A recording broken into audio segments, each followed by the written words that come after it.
मध्य प्रदेश और देश के अंदर जो प्याज के ऊपर इस सरकार ने एक तुगलकी फरमान जारी करके 40% का टैक्स लगाया है।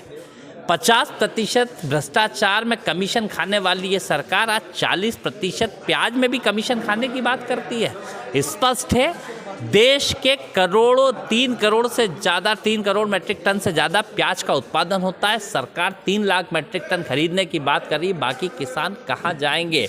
वो लागत जो किसान पिछले 3 सालों से सड़कों पे प्याज फेंक रहा था, जब किसी को चिंता नहीं, आज किस तरीके से फसलें निकाली है, किन परिस्थितियों में निकाली है, लागत 3 गुना बढ़ चुकी है। थोड़े से दाम मिल रहे थे तो जो चंद उद्योगपतियों के कहने पर टैक्स लगाया है, इसके विरोध में हमने प्रेस कॉन्फ्रेंस दी। स्पष्ट कहा है कि सरकार की ईंट से ईंट बजाने का काम करेंगे और कब मध्य प्रदेश के मुख्यमंत्री मध्य प्रदेश के किसानों के हित की बात करेंगे कि सिर्फ जिले इलाही के कहने पर डुगडुगी बजाने का काम करेंगे। स्पष्ट रूप से आंदोलन चालू हो चुके हैं। कल ही मेरे क्षेत्र के अंदर पोलाय मंडी में बैठ के हमने करा और पूरे प्रदेश का किसान सड़कों पर रहेगा और बीजेपी वाले ठीक रहें, प्याज के क्षेत्र में आना जाए, नहीं तो इनको जनता ठीक करने का काम करेगी। जब भी थोड़े फसलों के दाम किसान को अच्छे मिलने लगते हैं तो केंद्र की सरकार और राज्य की सरकारें 2 काम करती है। या तो वो जो उनके पास स्टॉक है, फसलें आने वाली होती तब बाजार में उतार देती है और प्राइजेस क्रैश हो जाते हैं, या एक्सपोर्ट पर प्रतिबंध लगा देती है, या एक्सपोर्ट ड्यूटी बढ़ा देती है। अब बीते 3 साल से किसान अपना प्याज सड़कों पर फेंक रहा है। आज जब अवसर था कि किसान का एक सेंटिमेंट बने थे और प्याज के दाम अच्छे होने लगे थे, तो फिर 40% की एक्सपोर्ट ड्यूटी केंद्र की सरकार ने लगा दी। प्राइजेस क्रैश हो गए और किसान खून के आंसू रो रहा है, और वो इनको खून के आंसू रुलाएगा अब जब चुनाव आएंगे।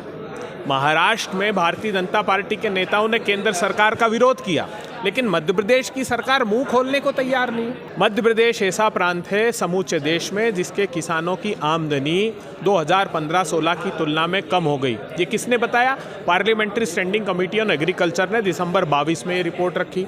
मुख्यमंत्री जी ने प्रधानमंत्री की मौजूदगी में झूठ बोल दिया कि किसानों की आमदनी 2 गुनी हो गई। नड्डा साहब आए, उनसे झूठ बुलवा दिया।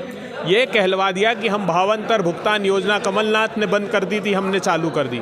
बीते 3 साल से 1 पैसा बजटरी प्रोविज़न नहीं रखा भावांतर भुगतान और फ्लैट भावांतर योजना में। ये झूठ बोलने का काम करते हैं। मध्य प्रदेश के किसान और जनता इस बात को समझ गई है। अब वो निर्णायक भूमिका में होगी और भारतीय जनता पार्टी को परास्त करेगी। हमने घोषणा की है कि 5 हार्स पावर तक के मोटर प्रयुक्त करते हैं खेती के लिए किसान, उसका कोई बिल नहीं लिया जाएगा। बचे हुए किसानों का हम कर्ज माफ़ करेंगे और आने वाले समय में हमारे और अनाउंसमेंट बाकी हैं जो प्रदेश अध्यक्ष जी करेंगे। हम चाहते हैं कि उसकी इनपुट कॉस्ट कम कर दी जाए।